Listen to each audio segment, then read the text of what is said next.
except for bottled water. Number 6 is follow the school cell phone policy.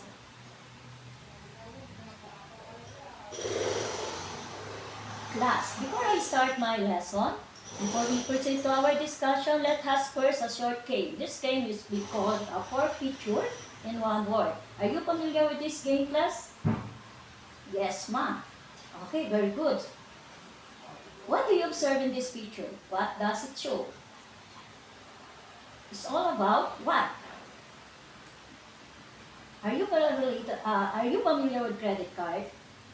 Yes, ma'am. How about Segona?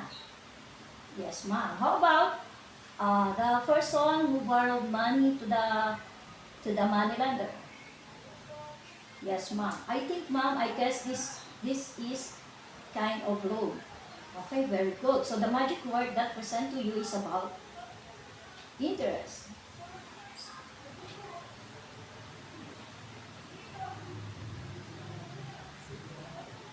So our topic for today is about simple interest. And next slide, I will show you a video presentation about simple interest to make it familiar to this topic.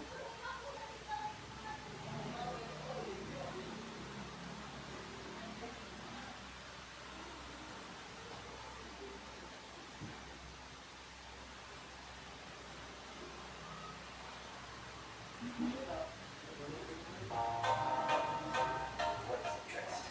The cost of borrowing money or the amount you receive for lending money is called interest. Interest is usually expressed as an annual percentage of the loan amount. This is the interest rate. It's simply the cost of borrowing money from someone else. How do you earn interest? When you deposit money into an interest-bearing account, such as a savings account, you earn interest. Banks do the lending of account deposits. They use the money to make loans and invest.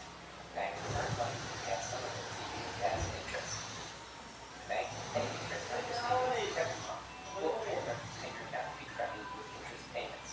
You will see the transaction and notice the increase in your balance. Then you have two options: withdraw the money or keep it in your account and earn interest.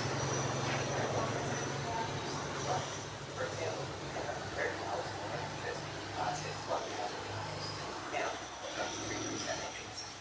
Or use simple interest. After a year, you'll have $130 in savings. When you keep your interest in your savings, it can really improve your account balance.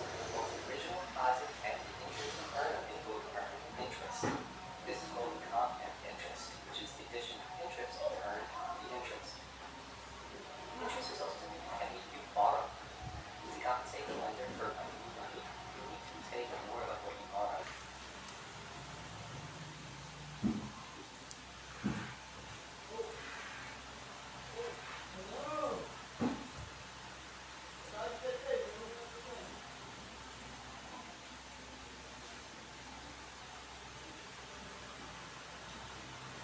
Are you learn with the video presentation that I show to you, class? Okay, very good. It's all about simple interest.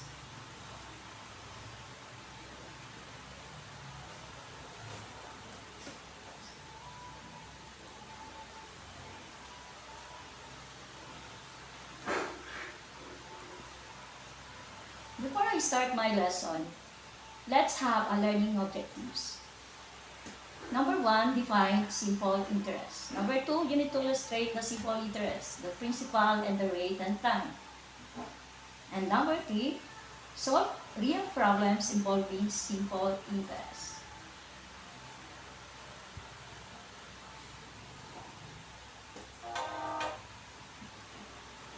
So what is simple interest? Yes.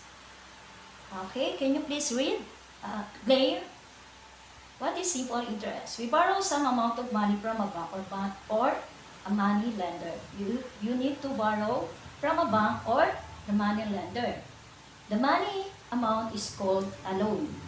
However, at the time of returning the loan to the bank of money lender, we have to pay back on the amount somewhat bigger than the loan. So this additional amount is called simple interest. The simple interest is the profit made by the sum of money, the principal that is invested at an agreed interest rate for a given period of time. So we write the formula for interest in the form of the simple interest is equal to the P, the principal, the rate, and the time. The simple interest is equal to the principal multiplying by the rate and multiplying by the time. And then, the rate is the interest or the percentage, and the T is the time, usually in years. Using this simple diagram, we can easily memorize this formula. The formula for simple interest is I is equal to P, the principal times rate times time. How about if as a principal? So principal, by using this diagram, as you see, the circle, the interest in the upper part, the principal is on the lower part, and then the rate and the time. You need to write the principal if you need to find the principal. Principal is equal to I over the rate and time. How about if you know if in the problem as the rate? Rate is equal to I over principal multiplying by time. How about if time? Time is equal to I over PR. Using this simple diagram, you can easily solve the problem that teachers ask. Any question, class? Do you have any question, clarification? What is simple interest by using the diagram? Anyone? Yes, Jose? Okay, so I think you are all learned about the formula that I will show to you. So, we have one example here, looking for interest. Anyone? Can you read the number 1 example? Okay, Reyes. A loan institution charges 12% simple interest for 3 years. 60,000 loan. Find the total interest of the loan. So, write the given first. So, do you think what is as?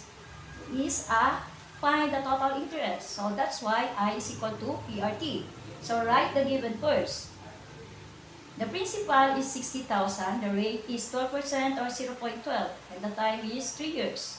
How to solve this one? So, the formula is I is equal to PRT. So, I is equal to PRT, 60,000 times 0.12 times 3 years. So, the value is 21,600 is the interest. Therefore, the interest for 3 years is 21,600. Any clarification? Any clarification with that one example? None. Okay, very good. So, in example number 2, looking for principal. Okay, Kulaba, can you please read number 2? Okay, very good. When uninvested, an annual interest rate of 7%. Annual 7% an amount earned 11,200 of simple interest in 2 years. How much money will be originally invested? So, first, we need to analyze what is as. How much money will originally invested? First, write the given. I is the interest, 11,200. How about the rate? 7% or 0.07. So, how to find 0.07? You need to divide the 7% to 100 to become 0.07. How about the time? 2 years. So, show the solution or show the formula. The original formula is equal to, I is equal to PRT. You're looking for principal, P is equal to I over I multiplied by rate. So, this is the formula, P is equal to I over rate times time. So, 11,200 times 0.07 times 2 years. So, the interest is 80,000. Therefore, the principal for 2 years is 80,000. Example number 3, looking for rate. So, any question? Okay, none. Very good. So, example number 3, if an entrepreneur applies for a loan amounting to 500,000 in a bank, the simple interest of which is 157,500 for 3 years. what interest rate is being charged. Looking for rate. So looking for rate, write the given. The principal is 500,000. The interest is 157,500 and the time is 3 years. So what is the formula for looking the rate? So for the original formula is equal to PRT, looking for the rate. So show you the the table that I discussed, how to get the rate. So R is equal to I over PT. So this is the formula. R is equal to I over PT. So 157,500 divided by 500,000 times 3 years. So the rate is 10.50. Therefore, the bank charges an annual simple interest rate of 10.5%. Any question? Any clarification? None, ma'am. Okay, very good. Okay, last meeting, I will group you into two. Go to your respective group, and this right side is group 1, how about this left side is group 2. So I give you 5 minutes to answer this.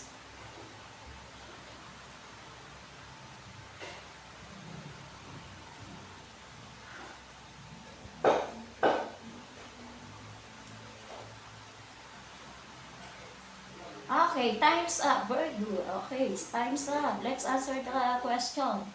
Okay, group 1. Show your answer. Okay. So number 1. Number 1 is right. Same with my question. Same with my answer. So I is equal to PRT.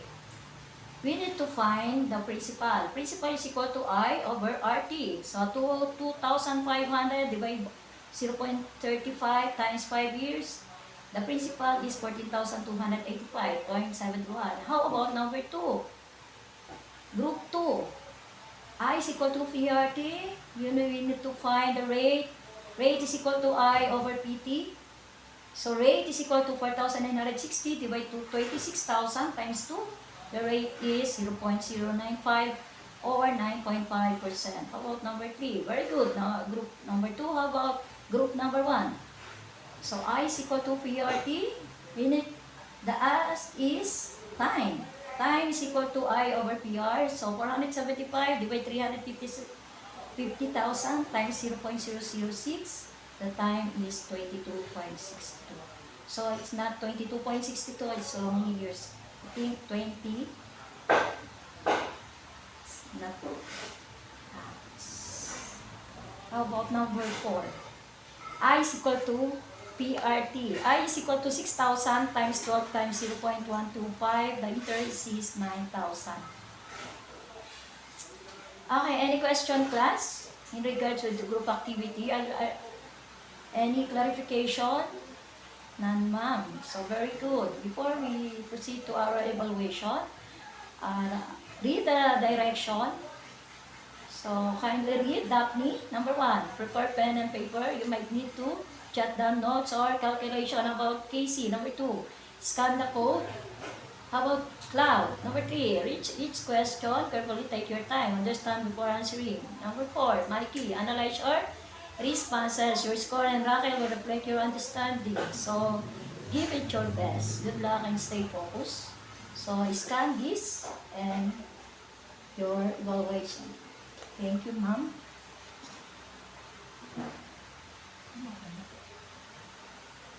Ma'am, okay na po.